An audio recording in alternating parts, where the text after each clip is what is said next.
We are starting the first question on the additional questions for your forex paper and study material के questions जो हम select कर रहे हैं वो ऐसे questions हैं जो possibly some students have not able to get it going. In case if you have something like that, you can message me for the same.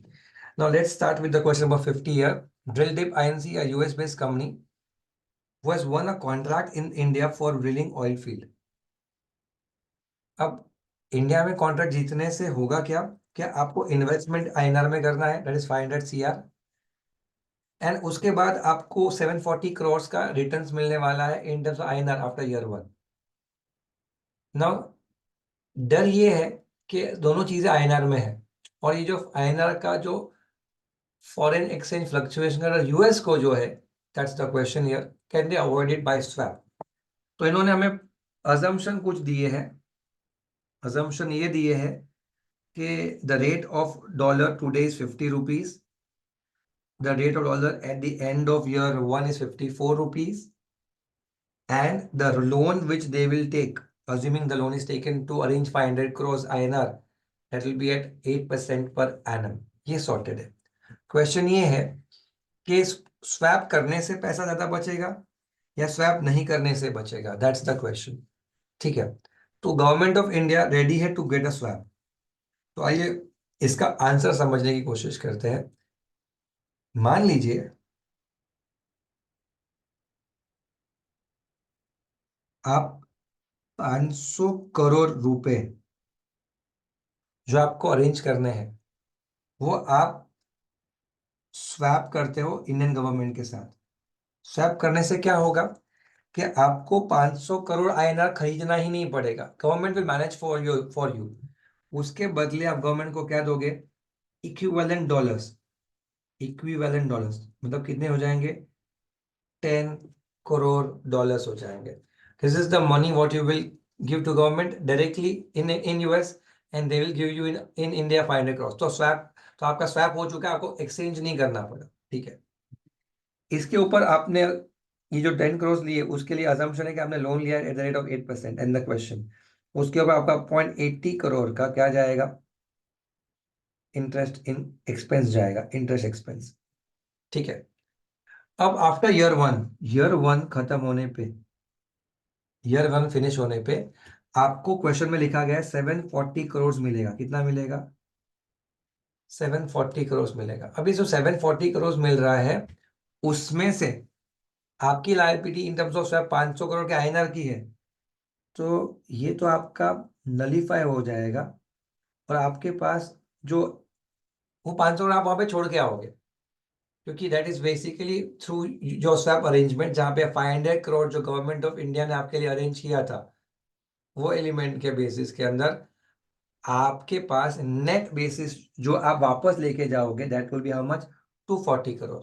और 240 करोड़ को जो आप वापस लेके जाओगे उस 240 करोड़ पे आपका रेट लगेगा क्या? आपका रेट लगेगा 54 रुपीज, जो उस ईयर का इस ईयर एंड का एक्सचेंज रेट है। जब आप 240 करोड़ को 54 रुपए से डिवाइड करोगे तो आपको मिलेंगे 4.44 करोड़ यूएस डॉलर्स। ये जो आपके 4.44 करोड़ यूएस डॉलर्स है उसके सामने आपके पास एक खर्चा बचता है, वो है आपका 0.8 करोड़ का क्या? आपका ब्याज। आपका ब्याज तो 4.4 करोड़ में से आप आपका ब्याज हटा दोगे, you will be left with 3.64 crore. That is your net revenue if you do swap. This is your net revenue if you do swap. This is your net revenue if you do swap. अब यहाँ पे ही मैं इसको ये जो baseline है उसको मैं जस्ट इरेज कर, I will show you this in the solution itself.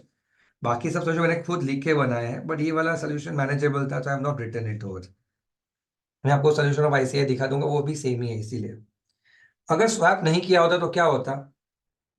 आपको 500 करोड़ अरेंज करने के लिए 10 करोड़ डॉलर्स को बोरो किया होगा, 50 में कन्वर्ट करके 500 करोड़ किया होता, फिर ये 500 करोड़ इन्वेस्ट कर दिया होता और एंड में आपको आता 740 करोड़। यहाँ पे आप 8% ब्याज भरते, ये हो जाता आउटफ्लो ऑफ 10.80 करोड़। अब आपके पास जो 740 करोड़ आता एंड में, ये पूरे के पूरे आपको कन्वर्ट करने पड़ते क्योंकि आपने स्वैप नहीं किया है।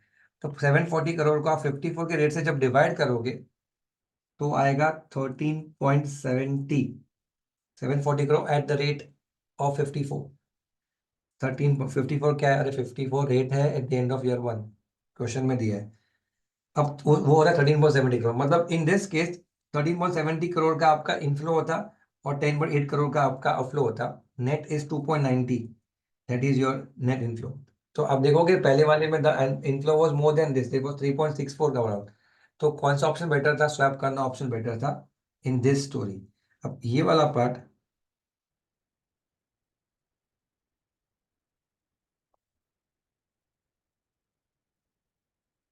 Let me just show you.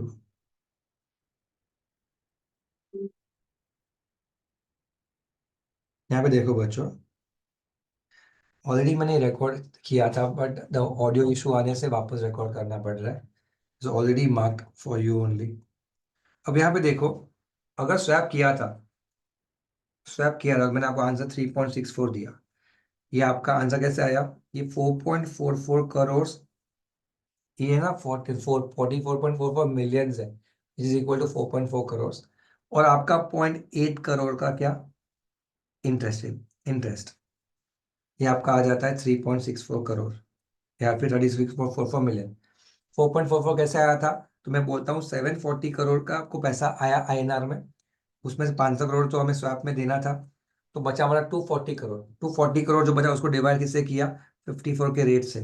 तो मुझे 4.44 करोड़ का रेवेन्यू आता है, उसमें से मुझे 10 करोड़ के लोन पे 0.80 करोड़ का ब्याज देना था। तो 4.44 crore dollar minus 180 dollar is equal to 3.64 crore dollars. This is your answer number 1। Number 2 में जैसे मैंने आपको कहा, अगर स्वैप किया ही नहीं होता तो मैंने क्या किया था? ये रहा आपका आंसर इस पार्ट पे। पूरे के पूरे 740 करोड़ जो मुझे मिले, 740 उसको मैंने डिवाइड बाय 54 किया, that came to 13.70 crore dollar. ये 137.404 है ना, वो 13.70 डॉलर हो गए। और उसमें से आपका लोन 10 करोड़ का और आपका 0.8 करोड़ का ब्याज माइनस किया, तो आपका आता था आपका net basis, that is 2.90 crore, जो है 29.04 million. This is a better option, this one is a better option. तो स्वैप करना और स्वैप ना करने में कौन सा ऑप्शन बेटर था? स्वैप करना was a better option in this case. ये आपका क्वेश्चन नंबर 50 क्लियर होता है। अब जो क्वेश्चंस है वो फॉरेक्स से कनेक्ट ज्यादा होंगे। ये वाला क्वेश्चन जो था उसमें फॉरेक्स कम था, स्वैप ज्यादा था। अब आते हैं हम क्वेश्चन नंबर 45 पे।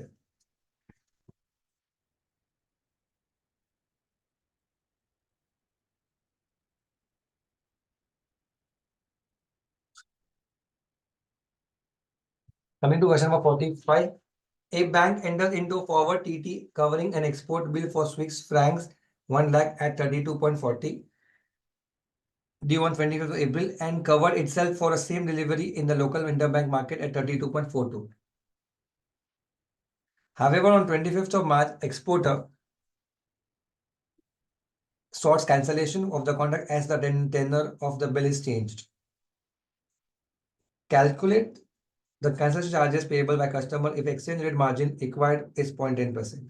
देखो बच्चों, सेटल क्वेश्चन है, ध्यान से सुनना।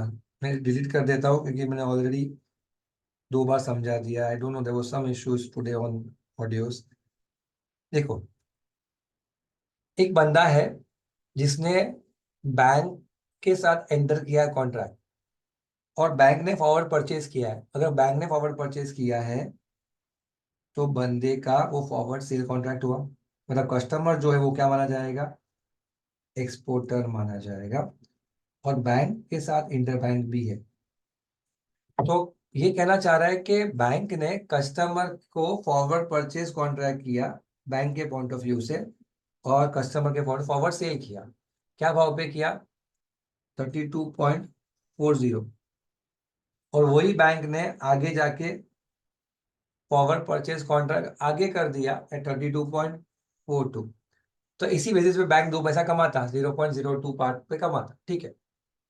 अब 25 अप्रैल को ये डिलीवर करना था, यानी बैंक को हम देते, बैंक हमसे परचेज करता और हम सेल करते बैंक को।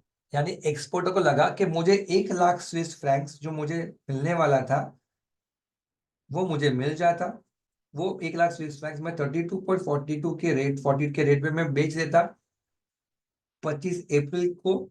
और बैंक कहता कि बैंक इसी चीज को 32.42 में बेच देता, तो बैंक इसमें 0.02 पर स्विस फ्रैंक इंटू 1 लाख कमाता। लेकिन होता क्या है कि बिल का कुछ डीलर के बीच में कैंसलेशन होते हैं और फाइनली एक्सपोर्टर कहता है 25 मार्च को कहता है कि मेरे को ये कॉन्ट्रैक्ट कैंसिल करना हो। कौन सा कॉन्ट्रैक्ट? जो 25 अप्रैल को ड्यू था, मुझे आज कैंसिल करना है। तो कैंसिल करने का तरीका बहुत आसान है। आपका 25 मार्च चल रहा है और 25 अप्रैल को you wish to honour it, but अगर आप 25 मार्च को वो ऑनरेशन कैंसिल करना चाहते हो तो क्या करना पड़ेगा आपको, मैं बताता हूं। एज अ कस्टमर में एक्सपोर्टर था, मैंने फॉरवर्ड सेल कॉन्ट्रैक्ट कर लिया है, तो उसको कैंसिल करने के लिए मुझे ऑपोजिट कॉन्ट्रैक्ट लेना पड़ेगा, फॉरवर्ड सेल के बदले फॉरवर्ड परचेज। नंबर 2, आज 25 मार्च है और 25 अप्रैल का कॉन्ट्रैक्ट था, तो 1 मंथ फॉरवर्ड जाना पड़ेगा। यस सर, मुझे फोकस करना किस पे? 1 मंथ फॉरवर्ड पे। ये दोनों 1 मंथ फॉरवर्ड है। अब आप देखोगे तो जब रेट दिया गया था वो 1 SF इज इक्वल टू 32.40 दिया गया था, लेकिन आज उन्होंने जो दिया है वो सिर्फ SF 2 रुपीज नहीं दिया है, उन्होंने क्रॉस रेट दिया है। किसके बीच में? SF और डॉलर्स के बीच में। तो स्विस फ्रैंक्स और डॉलर्स के बीच में दिया है ये रेट। तो आप if you just observe this story, अब मुझे Swiss Franks 1 month forward rate तो ये रहा, और ये 1 मंथ फॉरवर्ड रेट के लिए स्वैप पॉइंट्स ये रहे। अब मैं लेके जाता हूँ सॉल्यूशन पे इसके, विच आई ऑलरेडी मेड।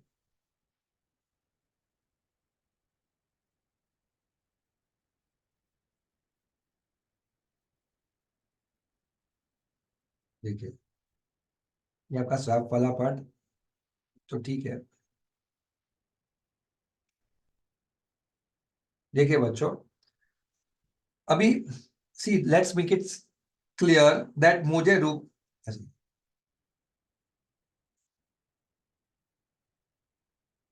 मुझे क्या चाहिए?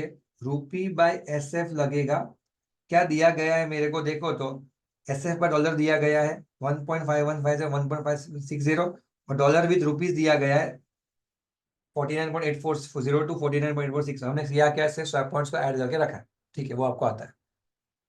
अब मैंने already as a customer, as an exporter, मैंने SF को बेचने की बात करी थी। अब मुझे उसको कैंसिल करना है, तो उसके लिए ऑपोजिट पोजीशन में जाना है, that is forward purchase.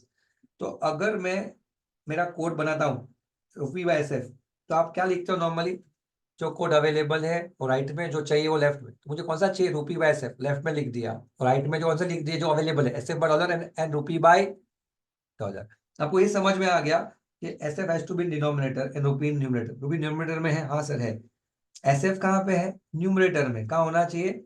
Denominator में। तो उसको नीचे लेने के लिए मैंने इन्वर्स किया, और इन्वर्स करने पे, सुनना ध्यान से, मुझे SF को करना क्या? Normally bye. क्यों बाय करना है सर? क्योंकि स्क्वायर ऑफ कर रहा हूँ, तो सेल तो किया था, अभी बाय करना है स्क्वायर ऑफ करने के लिए। तो ये बाय, तो सब कुछ बाय बाय होना चाहिए, बाय बाय। लेकिन अगर इन्वर्स किया है तो ये क्या हो जाएगा? सेल, और ये तो बाय ही रहेगा क्योंकि वो उसको इन्वर्स नहीं किया है। तो हमने क्या किया? नॉर्मली बाय का रेट 1.5160 होता है, बट हमने सेल का रेट लेना है तो हमने क्या ले लिया? 1.5150। और यहाँ पे हमने कौन सा रेट ले लिया? 49.86, that is your by rate. क्योंकि ये बाय है तो ये भी बाय होना चाहिए, बट ये सेल होना चाहिए। तो we took the same rates as discussed and we came at a value of 32.9145। यानी एक SF को खरीदने के लिए 32.9145 लगेगा। रुक जाओ सर, क्यों रुक जाओ? उन्होंने हमें कहा था कि 10% मार्जिन है, एक्सचेंज मार्जिन, जो हम एडिशनली चार्ज करना चाहेंगे, तो ऐड कर दो सर। कर दिया ऐड। क्या आंसर आया? 32.9474। अब क्या करना है? हो गया सर। तो हमने जो फॉरवर्ड सेल कॉन्ट्रैक्ट 32.40 में किया था, जो 25 अप्रैल का था, उसे जो हमें कैंसिल करना है, जिसके लिए हमें परचेस करना पड़ेगा, उसका रेट 22.9474 फिक्स हुआ। तो अब क्या करना है, 1 लाख एसएफ के रेफरेंस पे 32.94 पे खरीदा, 32.40 पे बेचा, उसका जो गैप है into 1 lakh is your answer. 54744 का कैंसलेशन कॉस्ट चुकाना पड़ेगा, चुकाना पड़ेगा, चुकाना पड़ेगा। समझा क्या सर? इस क्वेश्चन के अंदर सिर्फ क्रॉस रेट का कॉन्सेप्ट यूज किया हम लोगों ने, और उस क्रॉस रेट से जो रेट मिला उसमें एक्सचेंज मार्जिन ऐड किया है, और एक्सचेंज मार्जिन ऐड करने के बाद हमें सिर्फ क्या करना है, 1-1 फॉरवर्ड का जो ऑपोजिट पोजीशन है वो लेके खत्म करना है। वापस कह देता हूं, यहाँ पे आप एक्सपोर्टर थे, आपने फॉरवर्ड सेल कॉन्ट्रैक्ट किया था, इसीलिए बैंक ने फॉरवर्ड परचेज किया था। उस फॉरवर्ड सेल के सामने 3 महीने के बदले आप 2 महीने के बाद वापस आते हो और कहते हो कि मुझे ये कॉन्ट्रैक्ट को कैंसिल करना है। कैंसिल करने को 1 महीना बाकी था, तो आपको बोला गया कि आप क्या कर लो, फॉरवर्ड परचेज ले लो 1 मंथ का, बोला चलेगा। इससे क्या होगा, आपका पोजीशन स्क्वायर ऑफ होगा। और फॉरवर्ड परचेज के लिए रूपी बाई स्विस फ्रैंक का रेट अवेलेबल नहीं था, उसके बदले उन्होंने एसएफ बाय डॉलर दिया था और रूपी बाय डॉलर दिया था। हमने हमने क्या किया, कॉस्ट रेट कॉन्सेप्ट को यूज किया, उससे रूपी बाय एसएफ का रेट ढूंढा 1 मंथ फॉरवर्ड में, उसमें एक्सचेंज मार्जिन ऐड किया और फिर फाइनली कैंसलेशन कॉस्ट ढूंढ लिया। I hope you are clear with the story. इसके बाद हमारा अगला क्वेश्चन आता है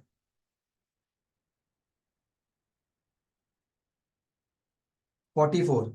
अब क्वेश्चन नंबर 44 में क्या होता है, एक कस्टमर है विथ हुम बैंक ने फॉरवर्ड परचेज किया था। सब वापस सेम स्टोरी, बैंक का परचेज, कस्टमर का सेल, बैंक का सेल, कस्टमर का परचेज, सेम स्टोरी। मैं आपको एक और एग्जांपल देता हूँ।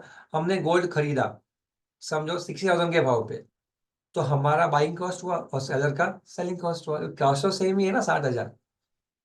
ठीक है। A customer with whom bank has entered into a 3 month forward purchase contract for Swiss francs 10,000 at the rate of 27.25। ये भाई लोग, बैंक ने फॉरवर्ड परचेज किया है, मतलब कस्टमर ने सेल किया है। क्या सर सेल किया है, 10,000 एसएफ, क्या भाव पे सर, 27.25। कब सर देना है सर, 3 महीने के बाद मैं दे दूंगा। चल ठीक है। आता है वापस, कब आया वापस, 2 महीने के बाद। क्या बोलता है, मेरे को कैंसिल करके दो। कैंसिल करने के लिए क्या करना पड़ेगा सर, 1 महीना बाकी है तो फॉरवर्ड कॉन्ट्रैक्ट करना पड़ेगा, 1 मंथ का फॉरवर्ड। कौन सा फॉरवर्ड, 1 मंथ का करना पड़ेगा सर। सर कस्टमर ने फॉरवर्ड सेल किया है तो क्या करना पड़ेगा सर, फॉरवर्ड परचेज करना पड़ेगा। तो 1 मंथ फॉरवर्ड परचेज का भाव ढूंढो सर, है अवेलेबल, कितना है सर, डायरेक्टली अवेलेबल 27.52। सर मिल चुका है। तो क्या करेगा, 27.5 में परचेज किया और 27.25 में सेल किया। दोनों में जो डिफरेंस आएगा वो क्या माना जाएगा, वो माना जाएगा लॉस पर एसएफ इंटू 10,000 एसएफ। ये आपका आंसर आ गया। खेल समाप्त, टॉपिक समाप्त, आगे जाते हैं हम लोग।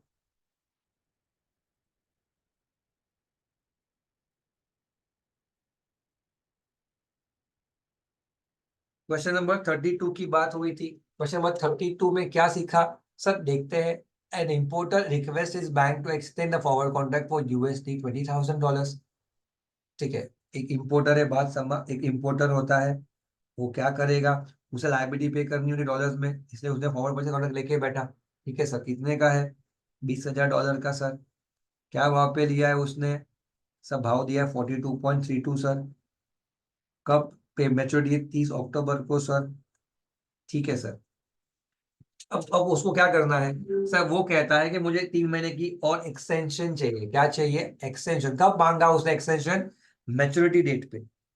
यानी मैंने 30 अक्टूबर को मुझे जो $20,000 खरीदने थे, मेरे पास पैसे ही नहीं आए ना में खरीदने के लिए, तो मुझे वो कॉन्ट्रैक्ट को कैंसिल करना है और अगला 3 महीने के लिए एक कॉन्ट्रैक्ट लेना है कि 3 महीने के बाद मैं खरीद लूंगा वापस।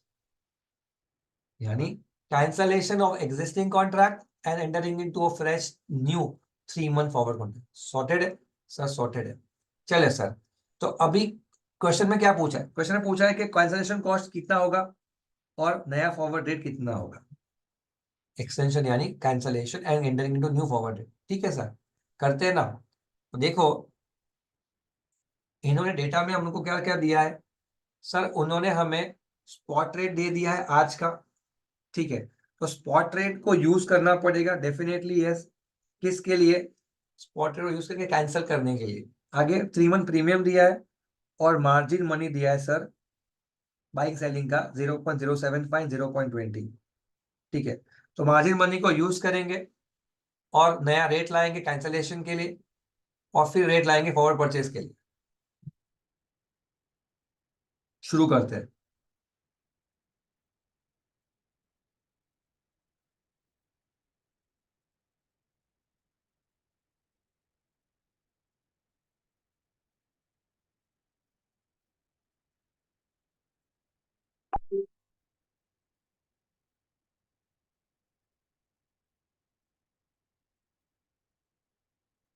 ये रहा।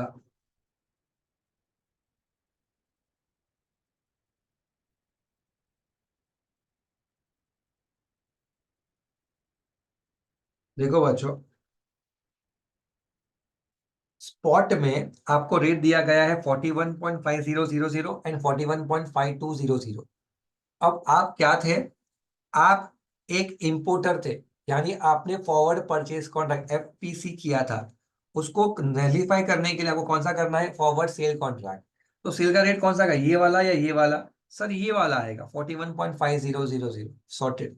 तो मैंने पहले क्या लिखा? स्क्वायर ऑफ करने का रेट 41.5000। अब ये कहता हूं कि कस्टमर के point of sell for customer and sell for customer, तो बाय फॉर बैंक। अब इन्होंने ना एक्स मार्जिन जो थे, मार्जिन वो दो दिए थे, बाई और सेल का। वो जो मार्जिन दिए थे ना, वो बैंक के पॉइंट ऑफ व्यू से दिए गए थे क्वेश्चन के अंदर। ऐसा क्वेश्चन कहता है कि it's basically bank point of view. तो ये बैंक के पॉइंट ऑफ व्यू से जो बाई हुआ, उसका बाई का मार्जिन दिया गया है 0.075%। यानी जब कस्टमर बेचेगा, बैंक खरीदेगा, तो खरीदने के बैंक जब खरीदेगा, उसका मार्जिन 0.05 रखेगा, यानी उतना पैसा कम देगा बैंक। तो बैंक बोलेगा 41.5 भाव चल रहा है, पर मैं मेरा मार्जिन काटेगा। बाइंग मार्जिन जो दिया था मैंने, कितना है? 0.075। तो काटने का कितना बचा? 41.4। इतना ही मैं तुझे देगा। ठीक है, तो अभी ये कहता है कि 41.47 पे हमने बेचा, net after reducing our commission. Sir आपको पता है सेल माइनस क्यों किया? सर जब हम घर खरीदते हैं ना और हमने ब्रोकरेज पे किया, तो वो कॉस्ट में ऐड हो जाता है। अगर हम जब घर बेचते हैं, तो मार्जिन मनी जो हमने पे किया वो हम हमारे रेवेन्यू से माइनस कर देते हैं। दैट इज बेसिकली, सेल किया तो माइनस और बाई किया तो ऐड। तो हमने यहाँ पे सेल किया है, तो हम क्या करेंगे? उसे माइनस करेंगे मार्जिन को। माइनस किया, मार्जिन 41.47 आया। और 42.432 पे हमने डिसीजन ले लिया था पहले। अग्रीड रेट है हमारा 42.32। तो जब हम 42.32 को 41.47 से सब्ट्रैक्ट करके नंबर ऑफ यूनिट से मल्टीप्लाई करेंगे, तो हमें कैंसलेशन कॉस्ट मिल जाता है 17,000 रुपए। That is our final answer. 41.47 पे हमने सेल किया, 42.32 पे हमारा बाई था, और नंबर ऑफ यूनिट्स $20,000 थे, तो आया हमारा आंसर 17,000। ये आपका कॉस्ट है। अब कॉस्ट तो हमें मिल गया। अब हमें एक और चीज पूछी गई थी कि हमें और 3 महीने का आज से क्या चाहिए? 3 महीने का फॉरवर्ड परचेज चाहिए वापस। तो 41.252 is my purchase rate spot में। उसमें मैं मेरा प्रीमियम 3 मंथ्स का ऐड करूंगा, जिससे मुझे क्या मिल सके? फॉरवर्ड परचेज रेट मिले। फिर उसमें मैं क्या करूंगा? उसमें मैं मेरा मार्जिन ऐड कर दूंगा। तो आइए देखते हैं।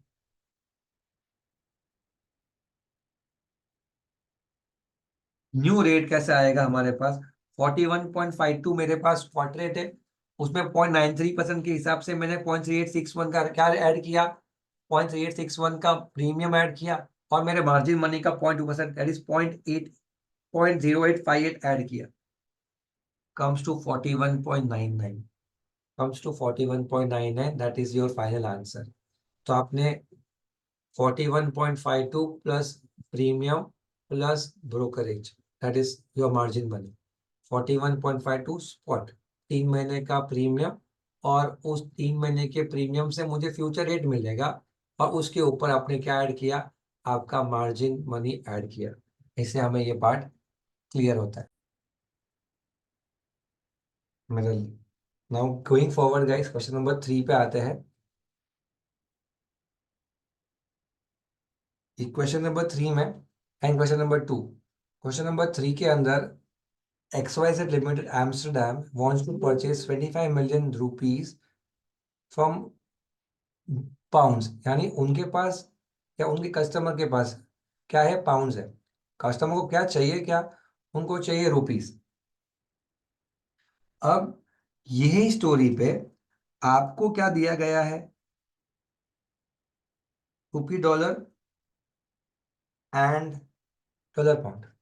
एकदम सिंपल कर दिया है। सी लोरो नोस्ट्रो वोस्ट्रो, ये स्टोरी हमने पहले करी हुई है।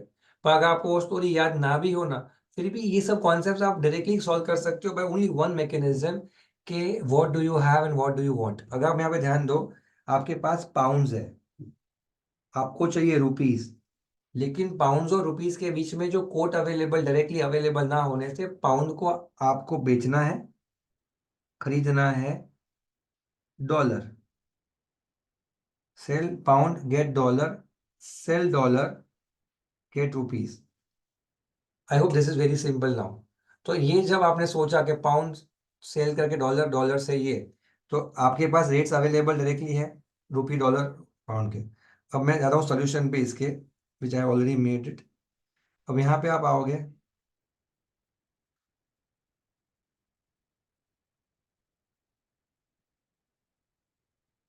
अब हम यहाँ पे देखोगे कि if you wish to understand this Loro Nostro, it's quite simple to understand, but let me finish this answer first. जैसे मैंने आपको कहा कि मुझे पाउंड्स को बेचना है, तो मैंने लिख दिया सेल पाउंड। साथ में मैंने लिखा है कि मुझे रेट कोड क्या चाहिए, फाइनल रुपीस चाहिए, तो मैंने रुपीस जो मुझे चाहिए वो मैंने डाल दिया LHS में, रुपी बाय पाउंड। जो मेरे पास अवेलेबल कोड्स है, पहला रुपी बाय डॉलर, ये मैंने लिख दिया। दूसरा डॉलर बाय पाउंड, ये भी मैंने लिख दिया। अब सेटल सिचुएशन है कि यहाँ पे if you see dollar and dollar get nullified, my equation LHS is equal to RHS, तो मुझे कुछ इन्वर्स करने की जरूरत नहीं है, इफ यू रिमेंबर। तो अगर ये सेल है ना, तो ये भी सेल होगा, ये भी सेल। ये हमने मेथड यूज की थी, मैथमेटिकल मेथड के बेसिस पे मैं यहाँ पे जा रहा हूँ। सेल सेल ये, इसको आप लॉजिकली भी कर सकते हो, कोई दिक्कत नहीं। अब सेल सेल सेल को देखा, तो यहाँ पे डॉलर को बेचना है, तो विच रेट, 61.625। एंड फिर सेकेंड सिचुएशन पे सेकेंड से लाता है 1.5260। अभी आप इस स्टोरी को देखो, 1.5260 वन, ये वाला पार्ट दोनों हमने यूज कर लिया सेल सेल के पार्ट पे। And finally we arrive at the rate of 93.6391, यानी एक पाउंड को बेच के मुझे 93.6391 रुपीज आएगा। तो मुझे कितने रुपीज चाहिए, वो क्वेश्चन में मेंशन्ड है। क्वेश्चन में मेंशन्ड है कि how much money we need, 25 million rupees. तो एक पाउंड बेच के 93.61 आएगा, 691, तो 25 मिलियन रुपीस के लिए कितने पाउंड मुझे बेचने पड़ेंगे, वो क्वेश्चन था। इतने पाउंड्स मुझे बेचने पड़ेंगे, 266982। I hope you are clear with the story. अब इन्होंने ये लोरो बोलो का टाइम पास किया, जिससे आप कंफ्यूज हो गए। वो क्या था कि भाई अपने पास एज अ बैंकर होने के बावजूद there is no account directly with India. Nostro account हमारा होता है पाउंड विद आईना, तो हम वहीं से ले लेते हैं। इस केस में वो नहीं था, तो उन्होंने क्या किया, किसी का लोरो अकाउंट यूज किया, मतलब जिसके पास अकाउंट था उसको यूज किया। उसको क्या बोला, मैं तुझे पाउंड देता हूँ, तो मुझे INR दे। तो उस बेसिस पे एक पाउंड डॉलर का स्टोरी मिला, जो लोरो के याद यूज किया, और फिर एक आया story between what, dollar and pound, और एक डॉलर विद रुपीस। तो ये सब झमेले में ना पड़ना हो, फिर भी आप इसको ऐसे समझ सकते हो कि मेरे पास क्या है, पाउंड, मुझे क्या चाहिए, रुपीस। कैसे लूंगा मैं, let's go with the flow. Pound के साथ जो भी करेंसी दी गई थी, पाउंड को बेचा डॉलर लिया, डॉलर को बेचा रुपीस लिया, उसका क्रॉस रेट था वो यूज किया, finally I got the answer. I hope you are clear with the story. एक और क्वेश्चन यहाँ पे वैसे ही पार्ट पे बचता है, वो है क्वेश्चन नंबर 2, जो आपने मुझे क्वेश्चन में पूछा था कि सर सॉल्व दिस प्लीज। तो आइए उस पे आ जाते हैं।